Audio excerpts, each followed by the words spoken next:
Hello everyone and welcome to the channel. We are paying the French millions of pounds every day to stop the small boats. How do you think it's going? Stay tuned and I'll reveal all.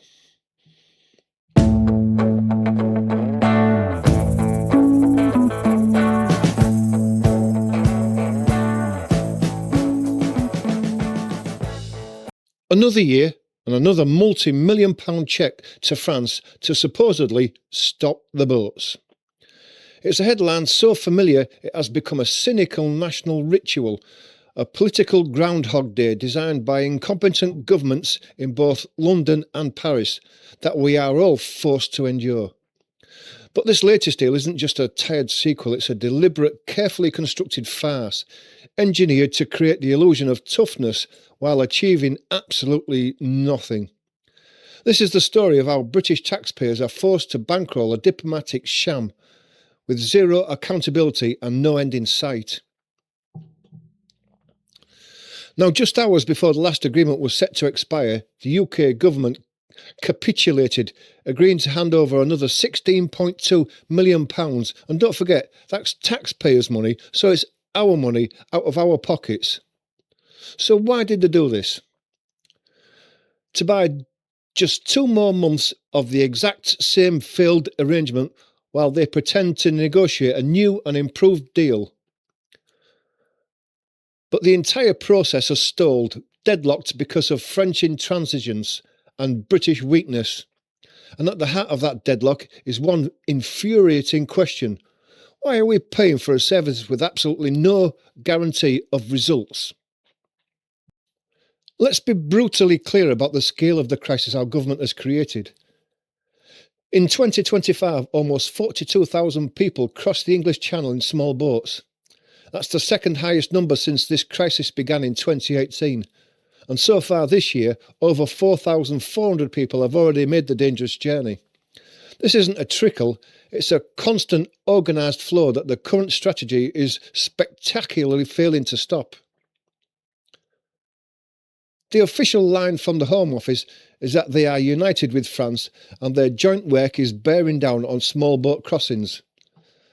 They have the audacity to claim that they have prevented some 42,000 crossings. But this number is a masterclass in political spin and deliberate deception. It tells you nothing about what happened to those people.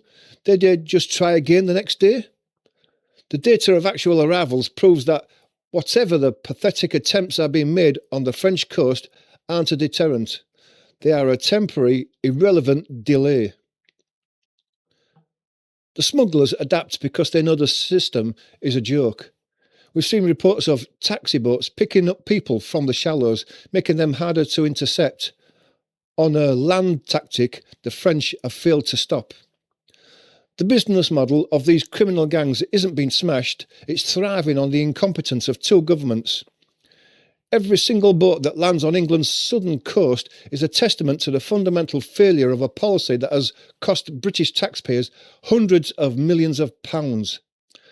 This isn't just a policy failure, it is a crisis of political will, and we are paying a premium for it.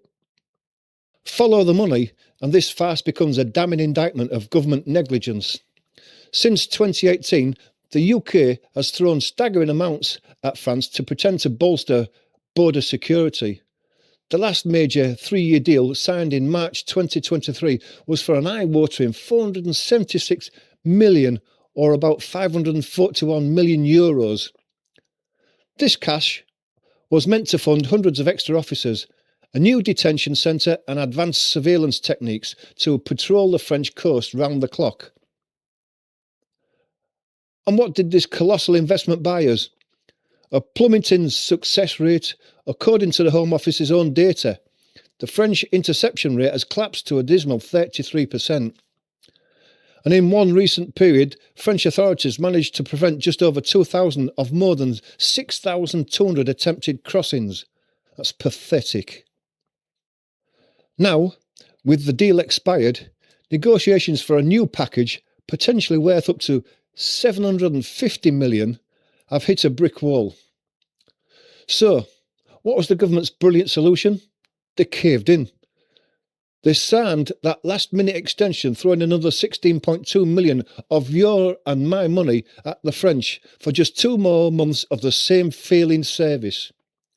That works out to over 2 million a week for a service that's actively getting worse. Critics have rightly called this cycle of payments without performance a form of diplomatic blackmail. The unspoken threat being that if the UK stops paying, the French will simply stop pretending to patrol. This isn't a partnership, it's a protection racket orchestrated by both governments, and the British taxpayer is footing the entire bill. This is the kind of analysis you won't get from the government press releases in London or Paris. The political class in both capitals relies on public apathy and media distraction. They depend on you not scrutinising the details, but we do. If you believe in holding power to account and exposing the truth behind the headlines, then support our work by hitting that subscribe button. It's free and it ensures we can keep asking the questions they refuse to answer. So why does this charade continue? Why does Britain keep writing blank cheques to a government that holds it in contempt? The answer lies in these stalled negotiations, and it exposes the entire arrangement as a joke. The current Home Secretary, Shabana Mahmood, is apparently attempting to drive a hard bargain. The UK is pushing for performance-related clauses in any new deal, which means linking the hundreds of millions in payments to a specific target for intercepting boats. The UK also wants more regular daily reporting on interventions. In short, Britain wants to know what it's actually paying for. It wants basic accountability. And what was France's response? An arrogant and emphatic no.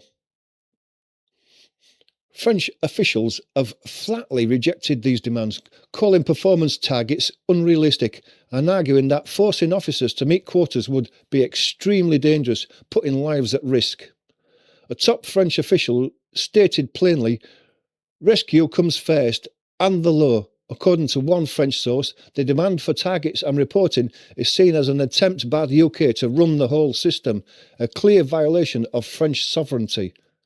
That is a load of crap and just an excuse for covering up their incompetence and inactivity.